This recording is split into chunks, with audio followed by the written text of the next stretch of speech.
Hello everyone, welcome back to YK Reviews. As we're continuing the Hellraiser movie review, watching these movies back to back, we get onto Hellraiser 7, Deader. Deader? Let's get into it.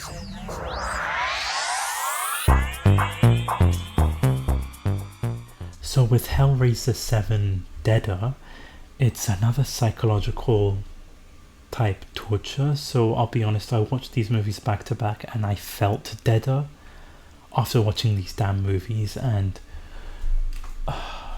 like it's just brutal.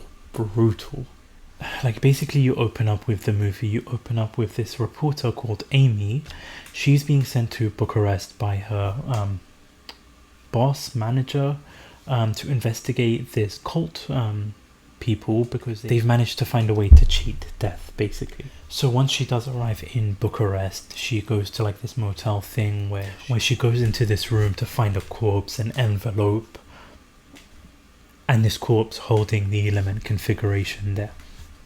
So she takes that box, takes element configuration, goes back to her hotel room, and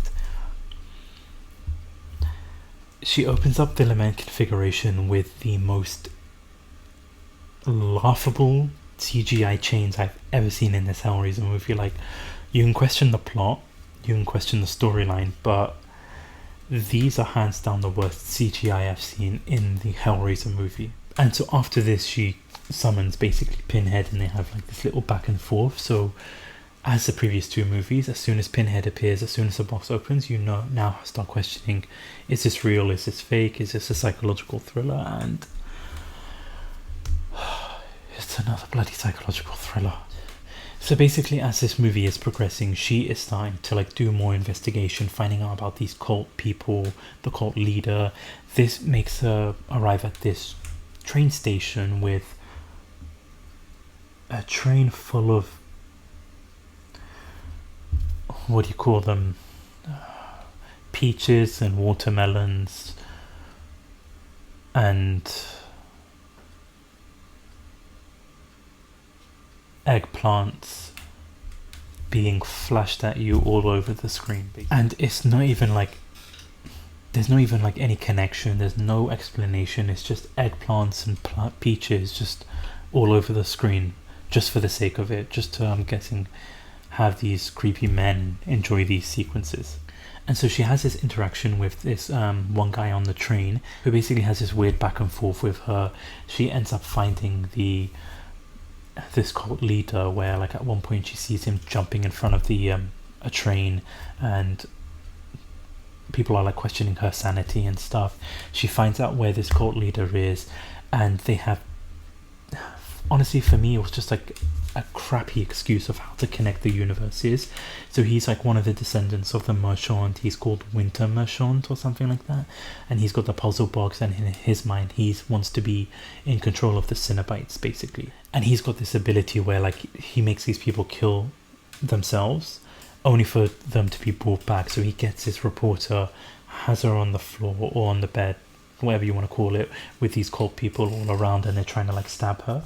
And that's where she just basically wakes up in the bathtub. She comes to find out that she's got this knife in her back, but she's not able to reach it. It's like in a really uncomfortable position. So she's trying to do everything she can to try and get the knife out.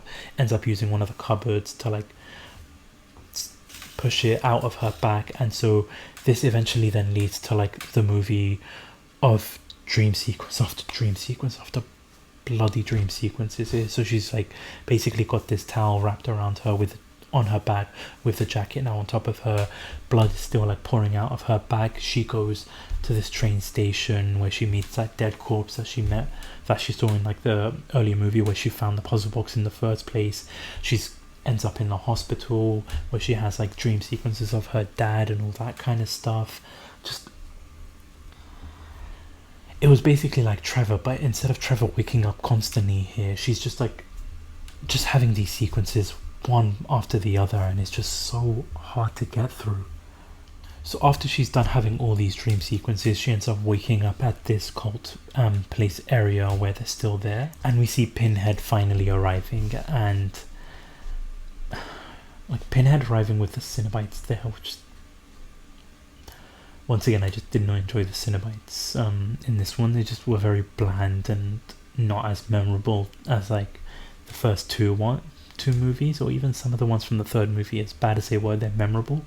These ones were just not as memorable there. But Pinhead is basically insulted how Winter Marchand is trying to like become the leader and stuff, and he ends up using the chains to just kill these cult people. Like the chains just go in front of people like as they're in like a single form file, just killing them brutally there, and ends up killing Winter Marchand as well.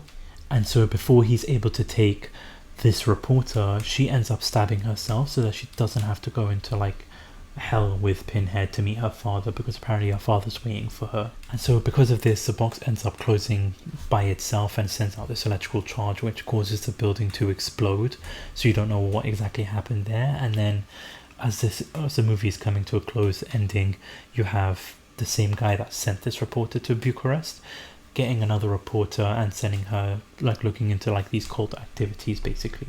So the cycle just kind of repeats. And like I'll be honest, like these three movies were just really difficult to get through.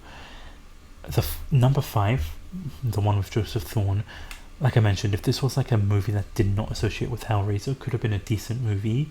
But then the one bringing Kirsty back just for the sake of dream sequence after dream sequence, this one just dream sequence after dream sequence just was very, very tough to get through, especially because it's like back to back I watched it. So I was really struggling, and just I was even questioning if I should even do these reviews. But once I find out that the next one's got Henry Cavill as a young Henry Cavill video games type movie, I was very curious and I had high hopes for that one. But in terms of this one, I feel like these three should just be disassociated from the Hellraiser franchise, because they're not that fun to watch. They're very rough to watch, and I just did not enjoy it one bit. I'll be honest, I'm 100% completely honest, I did not enjoy any of these movies one bit. If you've seen the movie though, let me know down in the comment section below what you thought about it. Did you enjoy it? Did you hate it? Let me know down in the comment section below. And if you haven't already, hit that subscribe button, like button, hit that notification bell so that you don't miss out on any future videos there. I've done Chucky, I've done Halloween, and then we've got Hellraiser here, so playlists will be on the channel there. But thank you so much for watching, and thank you so much for listening. This is Mike here Reviews. Peace.